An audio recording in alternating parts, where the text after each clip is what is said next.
الرحیم اسٹیج ناز دیر جاتقہ احترام تمام مشران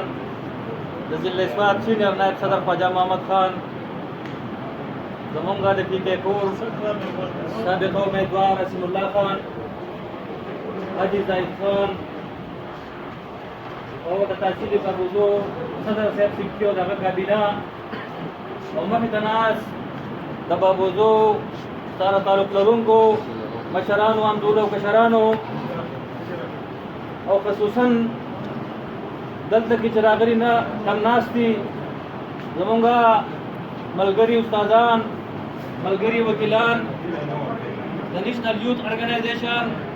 د پښتون فیډریشن ملګرو السلام علیکم ملګرو خبرې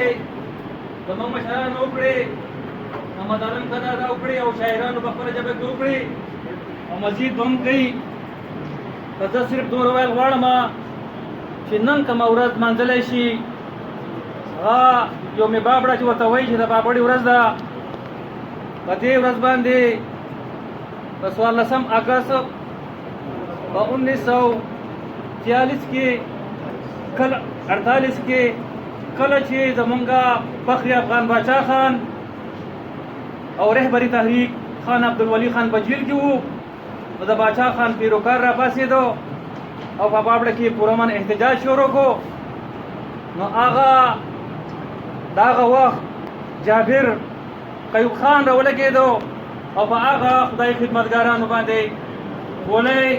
وچلولې او دلته کې د 200 سوا کسان چې کوم شهیدان شو او ډېر زخمیان شو او دا د پښتنو دپاره یوه نوې خبره نه ده مشران ناست دي که په دې باندې مونږ د ټکر واقعه ګورو که په دې باندې مونږ نورې واقعهګانې ګورو که په دې باندې یو ډېر لوی بحث کېږي او بحث پې کېدی شي خو نن څوم کې د بابړه ورځ منځلی شي نو په هغې باندې مشرانو خبرې وکړي او په هغې باندې نن دا پته ولګېده چې دا خلک کم جابر خلک چې وو کم حکمران خلک چې وو د هغو ګولۍ ختمېدی شي خو د پښتنو سینې نه شي ختمېدی د نن هغه خلک نشته خو نن هغه د پښتنو نمایندګان شته نن د هغوی نوم شته نن د هغوی مقام شته او څنګه چې ولسیار صاحب وي نن چې باچا خان او ولي خان یادېږي هغو همیش د صبر او د تحمل نه کار اخیستی دی او نن چې کوم دی دا خاوره چې دا د دې پښتنو مور ده او د دې لپاره د خپل سر قرباني نه کوي خپل سر ورکوي خو دا خاوره بچ کوي انشاءالله او دا زمونږ په سوات باندې هم دا مسله راغلې وه تاسو وینئ چې اوس په سوات باندې کومه مسله راغلې وه هېڅوک نه و په هغه وخت کې هېڅوک نه و دا سره جنډه وه دا وامې نیشنل پارټي وه چې دا په میدان ولاړه وه په ډګر باندې ولاړه وه او د دې پښتنو د دې خاورې بچاوي کو د هغوی سرونه پکې لاړو امپیاګان پکې لاړو او وزیران پکې لاړو خو دو د خپلې خبر نه واپس نه شو او نن الحمدلله الحمدلله چې هغه خلک نن نشته او دا غازیان نن موجود دي نن په ټوله صوبه کې دا ورځ منځلی شي په ټوله صوبه کې دا ورځ منځلی شي او په سوات کې په 2 تحصیلونو کې دا ورځ منځلی شي د سهار نه شروع شوې ده زمونږ د ضلعې مشران شروع کړي دا کوشش کوي انشاءالله ما سره رابطه چې موږ دې پروګرام نه دنده ورسو یو پروګرام نوښتګار شو را روان دي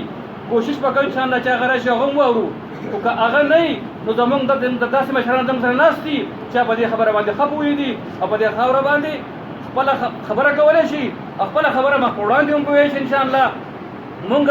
دې حکمرانانو ته دا وایو د هغه وخت نه او د دې وخته پورې که څه هم زمونږ دې خاورې ته زمونږ دې علاقې ته چا په بد نظر باندې وکتل نو موږ به دې سترګې وباسو داسې خلک نشته مطلب زمونږ مشران راورسېدل دومره سره خبرې کوي د خپلې خبرې په دې یو شعر سره ختمومه یو خبره کومه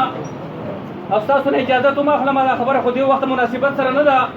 خو د سبا نه پرایویټ سکولونه کولاویږي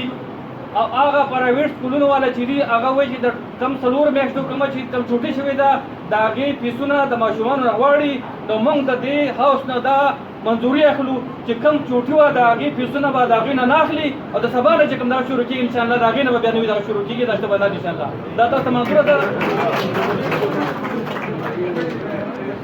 د خپل زمونږ جنرال سیکرټري